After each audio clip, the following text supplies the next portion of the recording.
Oh, that was loud. Welcome to the Bloomington Rotary Club's celebration of service. My name's Tracy Ivanovich, and I'm honored to serve as your president. The thought for the day I thought was very appropriate given our program. It comes from Bernice King, who is an American lawyer and minister. Kindness and justice are not synonymous. Be kind and advocate and work for justice. Lives depend on it. And with that, I'll turn it over to Jim Bright for our reflection.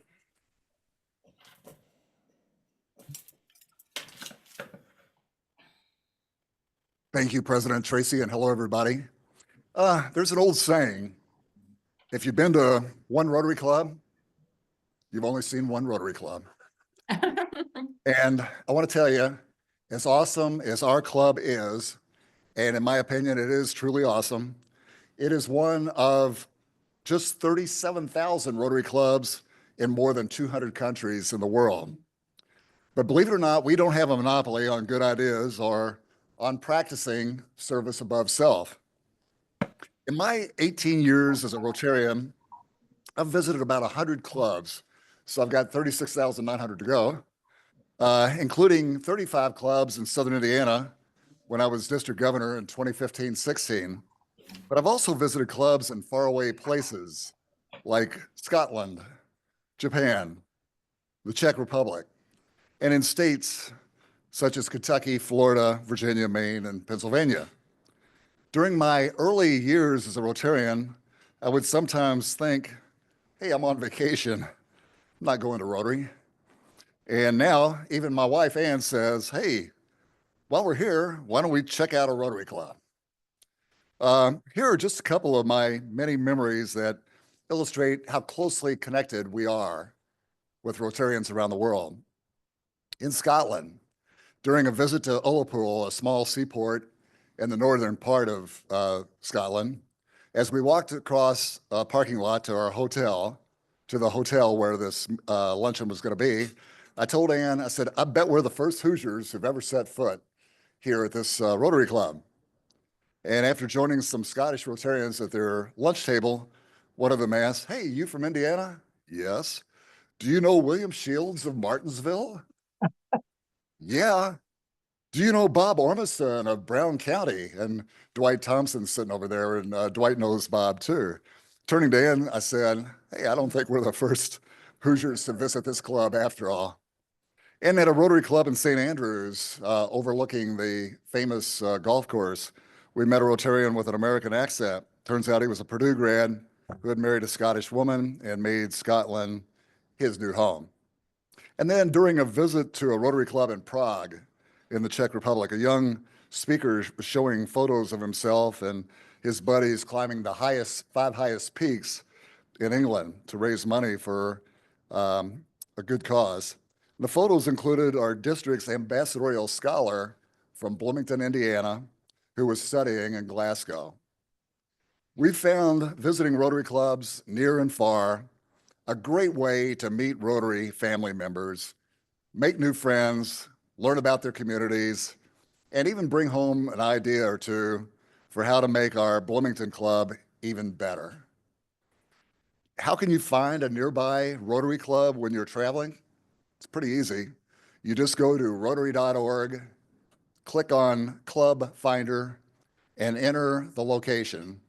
And Club Finder will bring up the clubs within a 25-mile radius, including when and where they meet and their website, so you can find out who their officers are.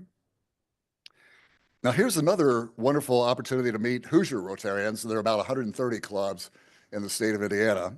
Put the Saturday, April 26th, All Indiana Rotary District Conference on your calendar.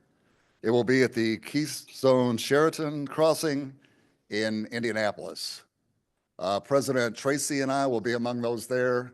I know Dwight Thompson, who's visiting us today from Brown County, will be there as well. Again, a great way to meet Rotarians from the 130 clubs across the state of Indiana. Thank you so much. Thank you, Jim. And now to introduce our guest, Hank Walter. Today we have 15 guests in person, and I'm not sure, maybe some online as well. So in the interest of time, I'm going to ask each guest to stand up, but let's hold our applause until we've introduced everyone. Jim Bright has, I believe, 4 guests with us today. Sarah Greenwell, Chris Jackson, Sarah Greenwell, Melinda Cedar, and Don Cedar, and Dwight Thompson.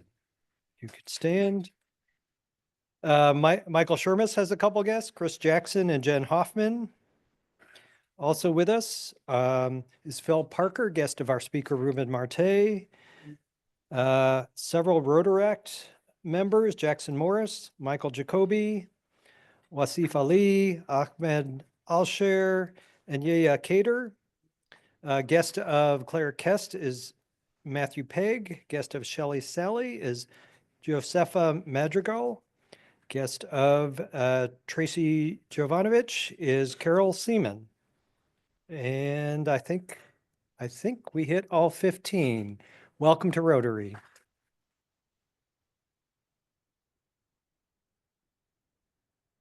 Are there any guests online? Hi, Hank, and hi, everyone. We are a happy group of Rotarians today on Zoom. All right, and we're a happy group here. So birthdays, Mr. Eberly, happy birthday today, there you are, happy birthday. Forrest Gilmore, tomorrow is your birthday. Erica Kovacs on the 15th. Art Levy, Artie is tomorrow as well. Yolanda Trevino, the 15th, and Judy Witt, the 14th. So quite a few Valentine's birthdays coming on. And then for anniversaries, we have one anniversary, Jeff McKim, 15 years.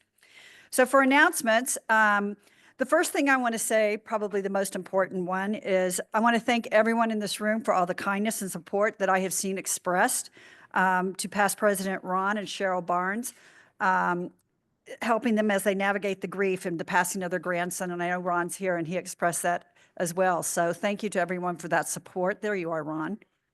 Yeah. So, and then to tag on to what Jim Bright said earlier, for the conference, we have 3 scholarships available to fund any new members that would like to attend. We have 1 taker so far, so I'm looking for 2 more people to join us up at Keystone at the Crossing. Please send me an email or grab me, or don't grab me. Come talk to me, and then I'll be glad to help you out with that. And then lastly, our fellow Rotarian Jill Bond will be one of 6 speakers at the Buzzkirk on the 21st at 6, delivering the talk, Why You Should Read Your Local Newspaper, How to Become a Better Neighbor and Citizen. So everyone should take a look at that. It's an interesting topic. And with that, Michael, I believe you'll introduce our program. And by the way, it's nice to see all these new faces in here. That's great.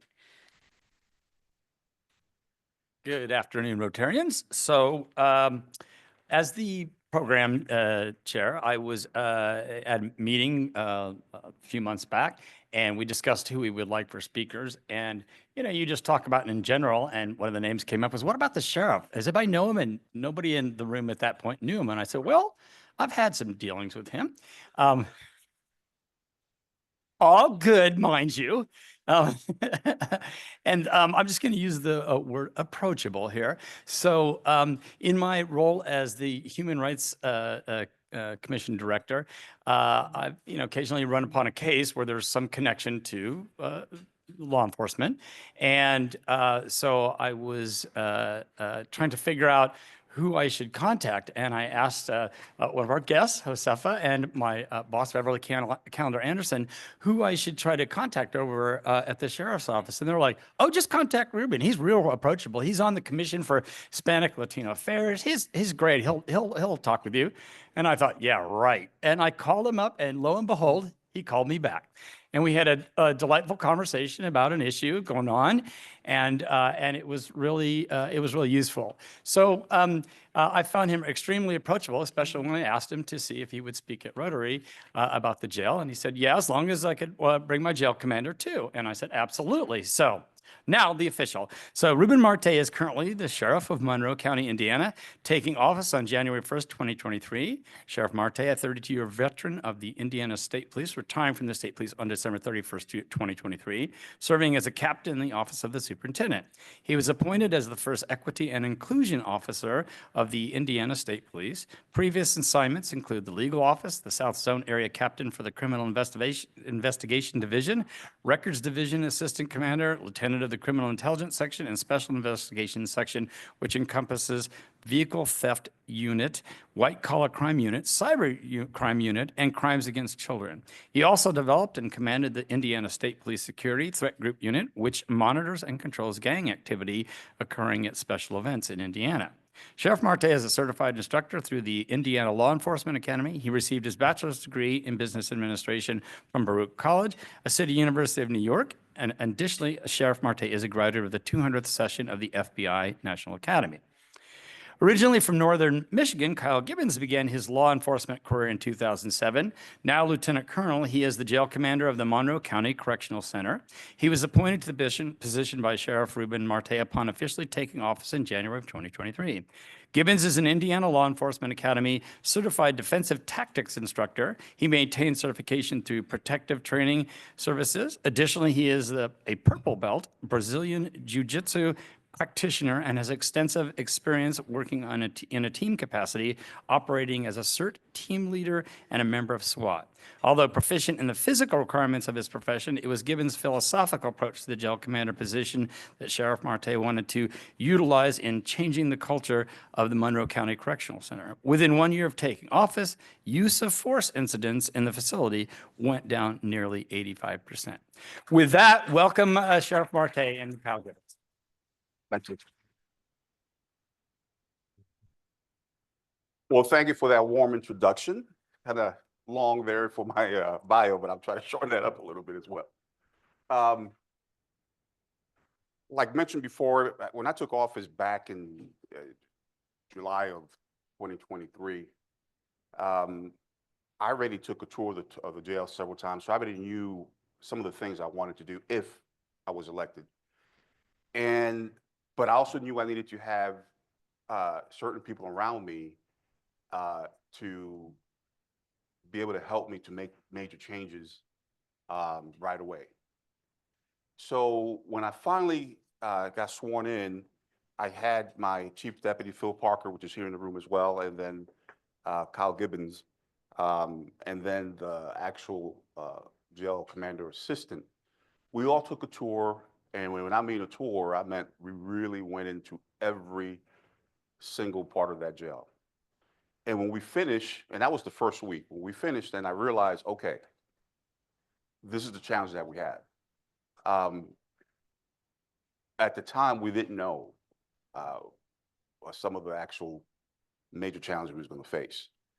And we had to move fairly quickly to tackle some of the issues that we saw the conditions of that facility. So we knew that we had to change a lot of things right away. So this is the core concept that really I campaigned on, but that actually kind of guided us, if you will, to the process and what we needed to do and act on first in stages. So one of the things I really wanted to earn the trust of the public, but by doing that, I needed to be transparent. And that's one of the reasons why that every time we make a move, anything that's major, we want the public to be aware of it. We, the staff, the executive staff, we hold ourselves accountable, which means all of us, to include myself, hold ourselves accountable. We're going to make mistakes, we fix it, and then we move on. But we have to be honest about the whole thing, because at the pace that we were moving, we knew we'd probably make some mistakes as well. So we want to hold ourselves accountable. The last one is very crucial for us. For us to move in a certain transparent and get the facility at a certain level where it should be, we had to be very humane, constitutionally humane, how we treated people in the facility. So that was very crucial for us. Now, I'm not going to read all this to you here, but it's pretty much exactly what we do. So when when the new policies and procedures, classification, housing, and the jail commander probably getting more specific on that, we had to start there.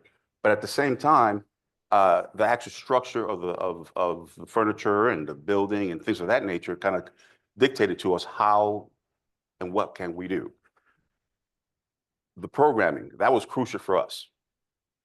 We wanted to increase the programming and try to provide the individuals that live there, that are housed there, every opportunity we can. So that was crucial as well. Then when we talk about the quality of life, uniform, television, clocks, those little things are very crucial for someone in that facility. However, when we talk about increasing training, that's one that is also very important because the actual workers, the staff there, we want to make sure that we are held to a higher standard to include all of us, and that's by training. Now, as already mentioned on bio, I'm a certified instructor and also the jail commander as well, and we receive our certification for the Indiana Law Enforcement Academy, which is, to us, is very crucial because anytime there's new laws and new instructions how to train your people, you have to be able to provide that. So it's twofold. Let me touch on that a little bit. Go ahead. For us, it was more about treating people humanely. I think when you take control of a facility, no matter what it was before we stepped in, we knew that it's ours now. And when you have that burden upon you, it's incredibly important to move quickly. So when we talk about new policies, new procedures, refurbishment, we talk about culture and we talk about programming. When people see programming, it's not just the programs we have inside the facility. What we use those programs for, and this is what the difficulty is right now at the facility that we're in currently, with the limited program space, we can't use more programs to set people up and to be more successful upon their departure. One huge thing the sheriff, when he met with me, when he first started bringing me on, and he and Chief Deputy had the conversations with me as coming in as jail commander, initially I was like, well, that's a lot. That's a lot to take on right now. But I knew what the sheriff was looking at and what the chief deputy was looking at. I knew that I had two people that I can come into this office with, and we could really work to achieve those goals. But the program itself, that's working towards recidivism, something the sheriff is very interested in working on in this community. When you have these programs and you have these things in place and you help people be successful when they leave, it's less likely that they'll come back. I think it's all something that we talk about, but this administration is very serious when it comes to putting that rubber to the road, per se. So on this slide to the left, I think it was the second month or third, we provided training to the entire office on cultural awareness for law enforcement. To me, that was important because we wanted to be able to educate the staff how to actually communicate, how to interact with someone that does not look like you, to try to de-escalate stress in that facility. So that's what we were doing on the left side. On the right side. So for me, it's very important. I'm very hands-on. When I teach, I've taught all over the state. I've taught in different states. It's very fluid. So when we come into situations like this, when I talk to the president, she's like, hey, you've got a deadline of this much time. You better be on that time. I'm like, okay. But usually when I teach, it's more of it's a fluid conversation. I can kind of try to meet people at different planes. That way we're all actually learning and retaining the information. And you can see here on the right, this is our CTAC team. It's our corrections safety team. In critical incidents, this is the team that we call upon to utilize in those situations to safely resolve those incidents. But you can see what we're trying to build, and this is what the sheriff is trying to hit at here. We're building a family-like environment. But what you see here with staff, I also work with the residents in the facility as well. You'll see me later on in this presentation interacting and working with people because they're just that. They're people. They're humans just like the rest of us. And I think that sometimes it's us versus them mentality. And you can see there's a clear line in all aspects of this profession. But when you have somebody come in like Sheriff Marte and provide me with the opportunity to really make the change that I've always talked about, I don't think it's something that we could pass up, and it's definitely not an opportunity we can waste. So the contrast here, when you see the actual photograph on the left top, when we walked in, this is what we saw. And to us, that was unacceptable because think about you going to work each day and you walk into that type of environment. So what we did, we moved very quickly, and now you have before and after photographs. On the right, every cell was like that. And in the beginning, I didn't know that. But when we actually took inventory of the entire facility, that's what we saw. Now, we saw swastikas, we saw the N-word in there, we saw so many negativity in every cell. So right away, we had to paint over that. That was one. However, what you see now on the below, that's what it looks like now. I'm showing you something that's visual. What is lacking is actually in the beginning is the sound and the smell. It's hard to describe. It wasn't good, I'll say that. So we had to move very quickly to try to reverse what we saw there on top to what we have now in the bottom. If you look to, let's see, to the far left corner in the bottom, we've literally had to use like a scraper blade to scrape a lot of that grime out of there throughout the jail. Because some of the smell was coming from that, so we had to really get rid of that.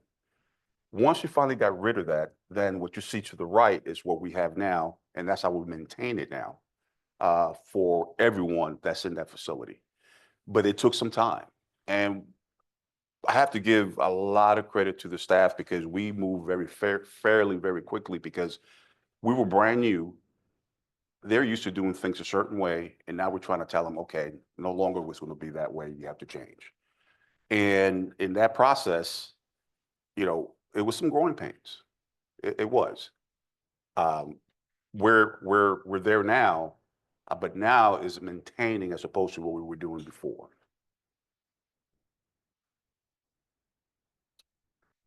You see to the left, the way that wall looked like back then. See to the top corner there, it's like a clock. Each block the clock didn't work. For someone that's an individual that's in there that's trying to prep to go to court or call a family member, something as simple as a clock is very crucial, very important. So now to the right, you see where they have a digital clock, they have a flat screen TV. So we added certain small things that for us might be something not major, but when you're there, that is. And these all might seem small. These are small improvements, but when you can do anything to improve the life of the people that are stuck inside that facility, the day-to-day things are huge things for people. If you go back real quick, little things like the microwave up top, a larger television so more people can see it. We place things specifically like you could see here, the television and the clock. You can see that if you're inside yourself from any point in the block itself. You'll always know what time it is. You'll know when to talk to your attorney. You'll know when to meet with family. You'll know when the news comes on and you could watch it even if you're in your cell. But it's the little things like this that we worked on improving right away. For instance, one of the biggest issues that I came across when I came in was we have a standardized jail issued uniform. It's one piece, it's a jumpsuit, and everybody's issued that suit upon their arrival. The issue that I found right away was that women that are in that one-piece jumpsuit, if they have to use the restroom, they have to almost completely disrobe, something that we had to immediately rectify. We bought two-piece suits for those people. Every person that comes in, you get a shirt, you get underwear, you get bra, you get socks, you get all the basic necessities, because what we're trying to do is set people up. And what we don't have in this PowerPoint is when you first came into the facility, we were finding 5, 7, 9 days prior to our arrival, we were having people just lay on the bare floor. When they're on intake, they lay on the floor. We introduced mats. We introduced blankets. We introduced all these things. And what happened was, and what he hit on in our introduction was that use of force plummeted. No longer were we having to really work with or work against inmates that were dealing with laying on the floor for 9 days. And when you provide these basic necessities to people, you would be surprised, you wouldn't, but some of the people that work in corrections, how easy it is to go on to get along with people. It's a working relationship, and that's exactly what it is when I talk to the corrections officer side and the residents. I let them know, like, hey, I envision it like we're swimming in the ocean. Sometimes we're up, sometimes you're down. You can never be either one. So little things like this, and we go to the next one. We're working on these basic things. Now, getting into the conditions of the facility, we worked, as the sheriff said, very quickly to clean things up and to move things in the right direction. But what happened is, as soon as we started moving things that had been there, connected to the wall or bolted down to the floor, you started to see this. And if you had kids, everybody in the room, they understand that if you don't clean in the places you can't see, well, those places are going to stay dirty. So this is what we had to do when we started to get time. We started getting into a rhythm, and we started cleaning things up. We started moving things and cleaning things and replacing things and repairing things. And you can see how quickly and how bad it got. So one of the things that we noticed that the actual smell of the place was getting better. But we didn't know, like the commander mentioned, that when we started moving furniture, replacing shelves, that's what we found. So it has improved dramatically at this point. Now, when I mentioned that we had to scrape some of the grime off the floors, the top picture of both sides, that's clean. That's really clean right now. Now, what the jail commander and I and the chief deputy were thinking, okay, now that we have it clean, how do we keep it that way? So at that point, they actually had So when we came through, and you guys can see the difference, it's very easy to see. However, if you don't understand how concrete works, even if you clean it, it's still a porous surface. So it still will retain bacteria, dirt, grime, whatever else. So not only do you have to clean it, you have to seal it. And to seal it, you have to pay for it. And we had to find ways to, the money in the commissary that we took in, we put directly back into the facility.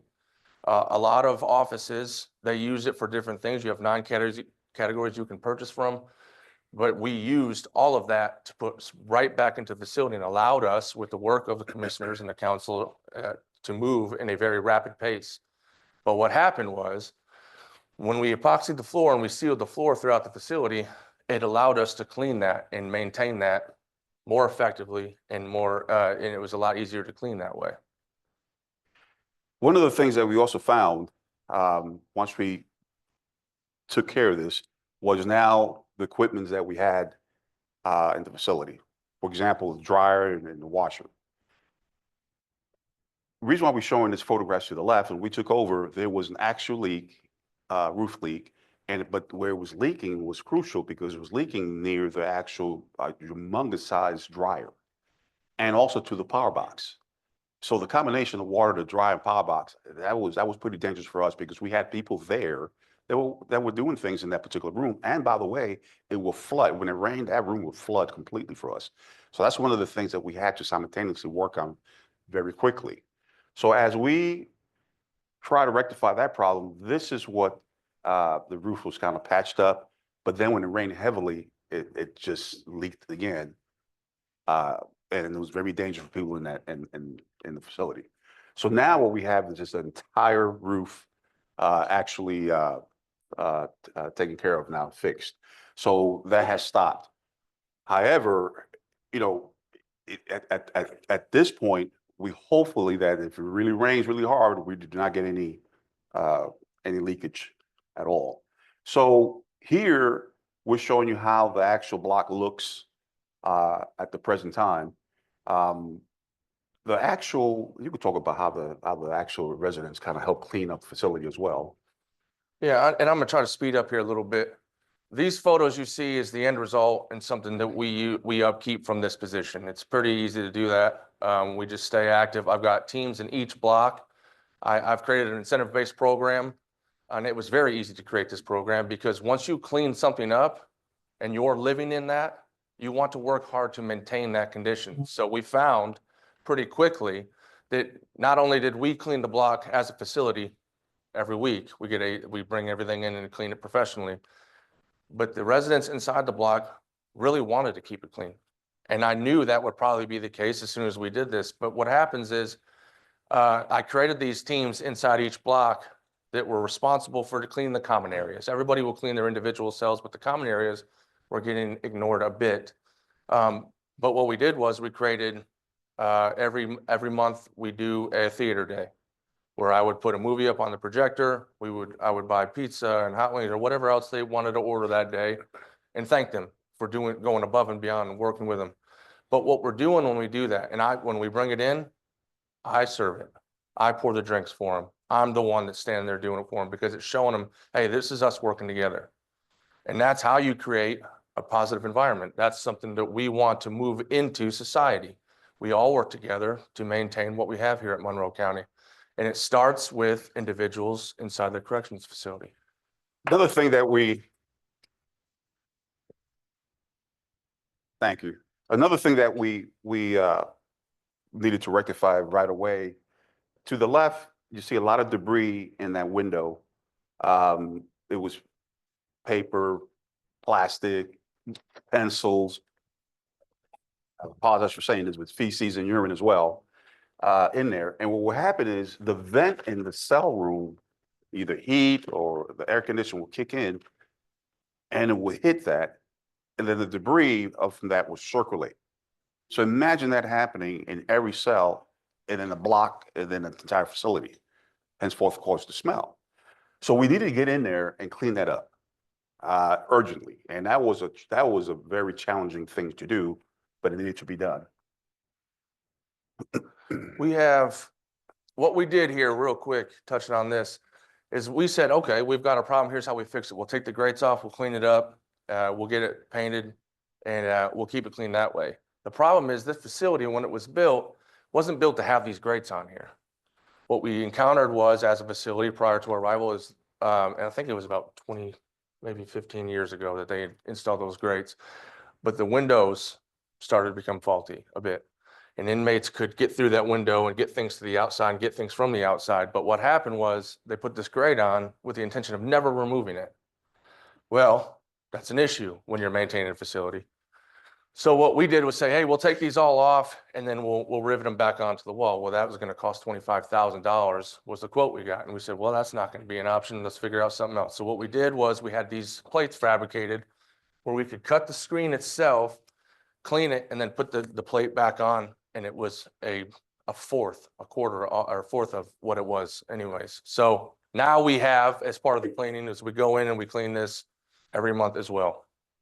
So now once we had that clean, now we could have every cell block, every actual room, room look like this from this point forward. Now, going back real quick, this photo here is the mental health dorm. It's something we created upon our arrival. These are people that needed more programming to work along with integration in the facility. Sometimes these are people that can't be in general population. Sometimes it's by their request. But in this block specifically, it's got an alternate color scheme. These are colors that are more soothing to the person. These are things we have. It's a multi-tiered cell block. You can see here, here's the top, here's the bottom. People that are having issues in programming, people that are kind of shut down, they go to the top. And then people that are on the bottom, they have more liberties. They have longer timeout. They have more options to do more things. And we have this was the most violent and dirtiest block in the facility at first. And at first I'm like, wow, I'm trying to do more, but I think I've hurt us a little bit trying to manage this area. It is now the cleanest and safest block in the facility. And it's a credit to our social worker staff and our mental health division. I want to pick up the pace here. The reason why we're showing this picture now, we talked about the facility, we talked about the structure. Now I want to talk about the mindset of the people that work there and the people that reside there as well. This picture of the late Congressman John Lewis was taken roughly about 10 years ago. But the reason why I think about him is because when I talked to him. He gave us the opportunity to talk to him, and I wanted to know at his thoughts about the police in the community going forward. What did he think? Because you really can't turn that photograph. And when I met him, you could see the actual scars on his head based on what the police did to him with batons in more than one occasion, and when he was locked up as well. But what he said was profounding, that moving forward, things have changed, things have gotten better. So if an individual that's been treated brutally by the police could say that and mean it, you know, that stayed with me. So what we try to do now when we train with the actual correctional officers, because the correctional officers, day in, day out at times, is very stressful. Not everybody could do that job, and it's a very stressful position. So we also try to visually have quotes from John Lewis throughout the facility as well, encouraging words. So when you see it says the boldest, not everyone could do this job. So I consider them to be the boldest who walk in there. But at the same time, I also understand that when you're trying to do your job and you getting threatened by, okay, not only is it going to kill you, I'm going to kill your family. You have urine and feces thrown at you. That's a difficult thing to process. So we use John Lewis as an example. Say, we need to move forward, okay? And keep in mind that we are dealing with individuals that are in the worst state at this point. And we are here to try to help as much as we can. So I said, if John Lewis could do that, I believe you can as well.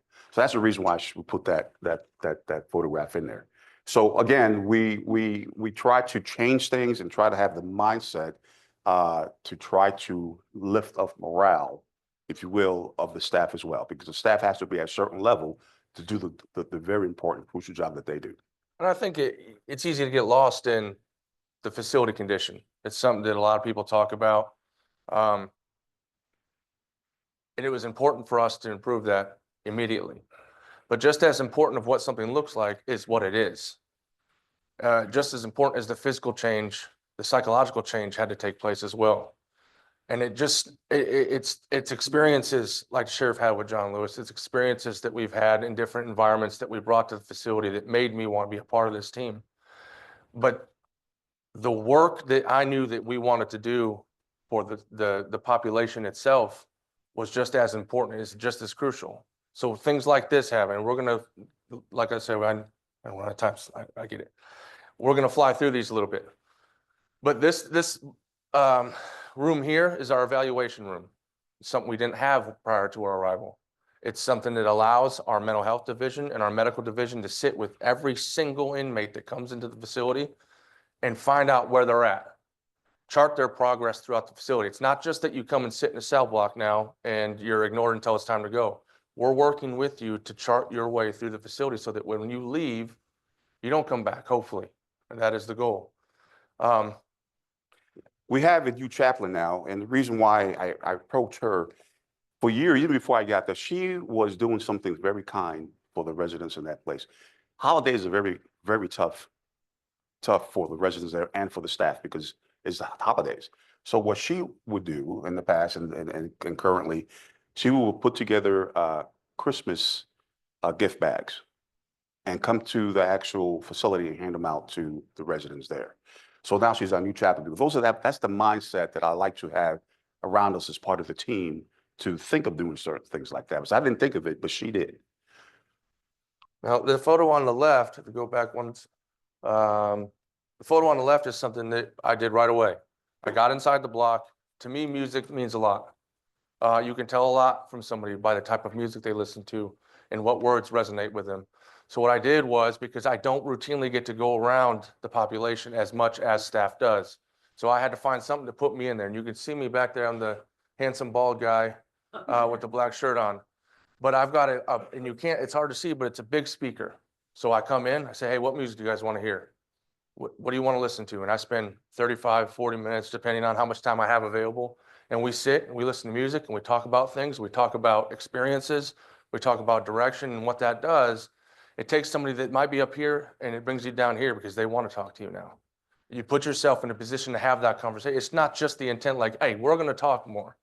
Well, you got to sit there and you have to wait until they're ready to talk too. Something as little as walk into their into their individual rooms. I'll come to the door and I'll say, hey, can I come in and have a conversation? They're like, it's your jail. And I'm like, I'm just being kind. But if you go to the next one, this is what I was talking about, the movies, the pizza, it's the incentive-based stuff. It's not a reward for doing more. It's an acknowledgement of thank you for doing more. And there's a difference. I think people in this room can understand that. You could see they pick the movies, little things like this, on the standing flower beds. We had to find some, right now today, we have 23 females in the facility. And when you have a small group of people, it's easy to get lost in the grander population and providing programming and movement with the males per se. So I had to find something that the females can do, something they would enjoy. And one of the things they brought up was gardening. I said, let's do this. We built the flower beds. We put the soil in, we cultivated the soil, we planted the flowers, and we work to nurture and maintain the flowers. It gets them out in the sunlight. It provides them an opportunity to do something that some of them have never done before. Moving on. This here, I got a little criticism on social media. The sheriff did as well, because apparently some people were upset that we were feeding the inmate population. I didn't really understand that, but what we did here was I stood there for 3 hours and cooked every single piece of that meal. The fried stuff, the burgers, the whatever the inmates wanted on that day. But what happened was we brought the entire facility through. As long as you were in good standing, you weren't in disciplinary housing, I brought you through.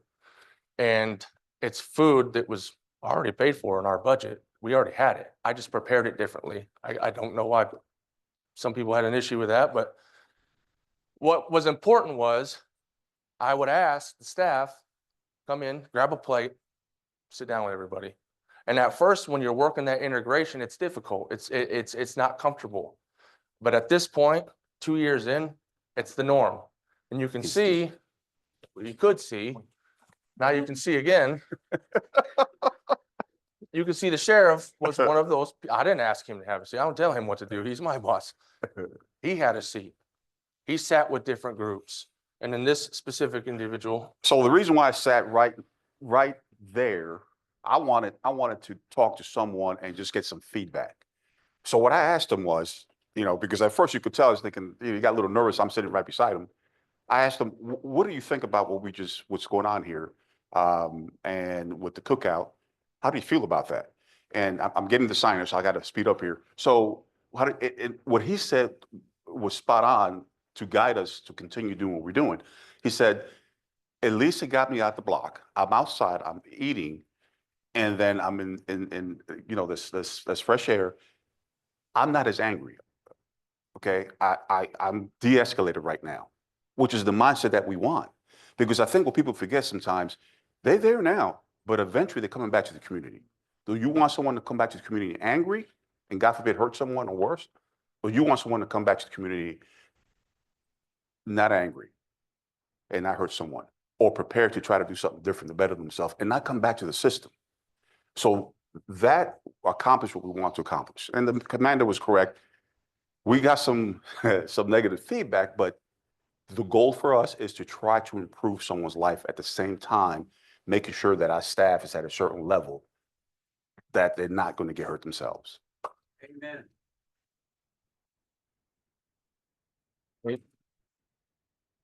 She's ready for questions here. This is the last one we want to talk to you here about really fast. Thanksgiving. Well, I won't take too long. This was a Thanksgiving recipe thing that we did, again, with the female population, something to get them involved. And we took this as an opportunity to, hey, reach out to your families in this time. I know it's hard. You're away from them, especially when society is now getting together with their families more often at this time of year. But I wanted them to reach out, talk to grandma, get the recipe. I wanted to create a plate for them inside the facility. What they didn't know was I wasn't just going to have it cooked. I was going to have them bring it up, cook it themselves, experience what grandma experienced in the kitchen. And that was me. That was really good, actually. I'm not gonna lie.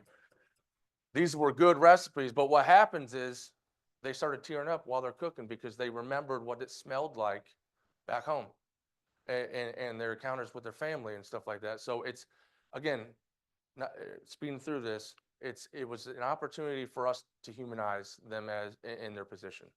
Something we will continuously do. And when we say we get negative feedback for things, it's not going to stop us from trying to do the right thing. That's what we built this on.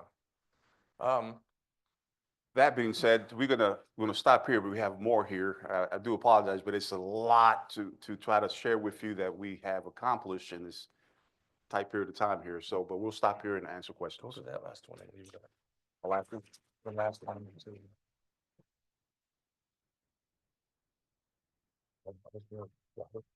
Okay, I'm a rookie at this, so if I mess it up. Okay.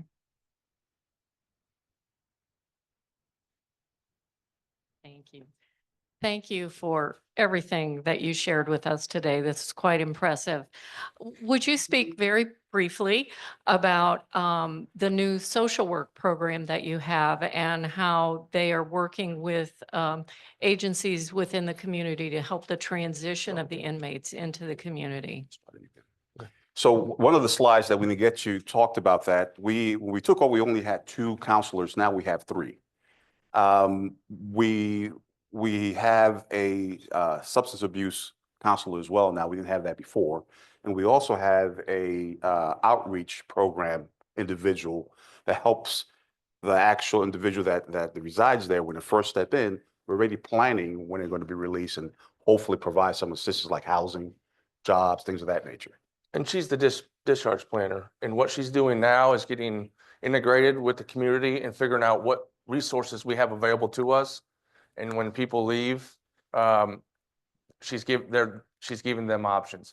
Now, but what to your point was, we increased it by 1, our social workers.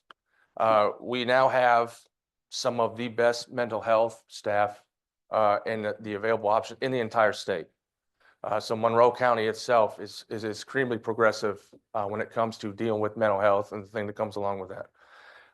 But what they did was, in that mental health dorm that I was talking about, they have programs that are specifically based upon the people inside of that. It's not just a program that's A, B, C, D. We're meeting people at their planes and we're charting, like I said, we're working with them to move through the facility.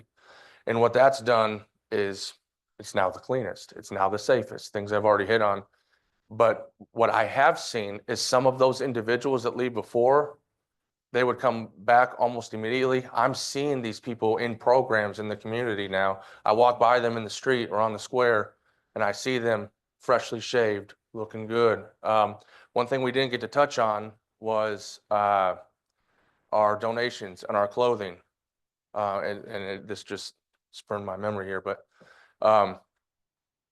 one person was going to a job interview upon a release, and the sheriff, from his own collection, he's got nice shoes.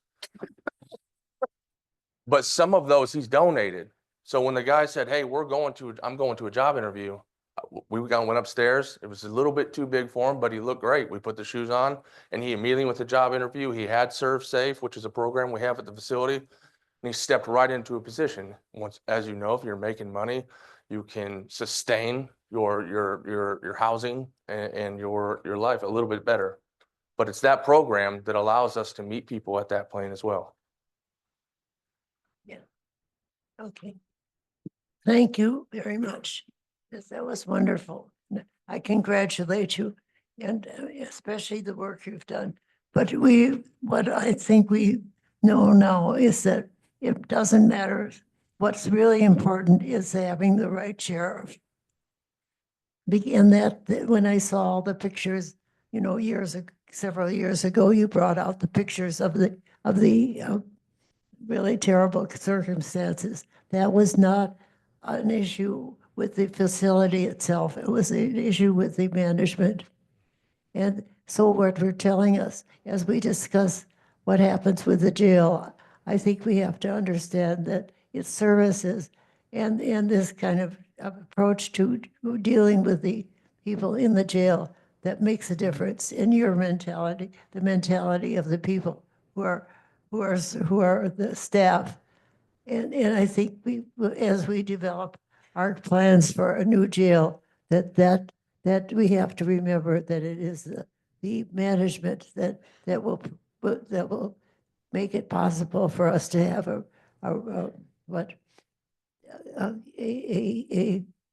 that has a jail that we are dealing with.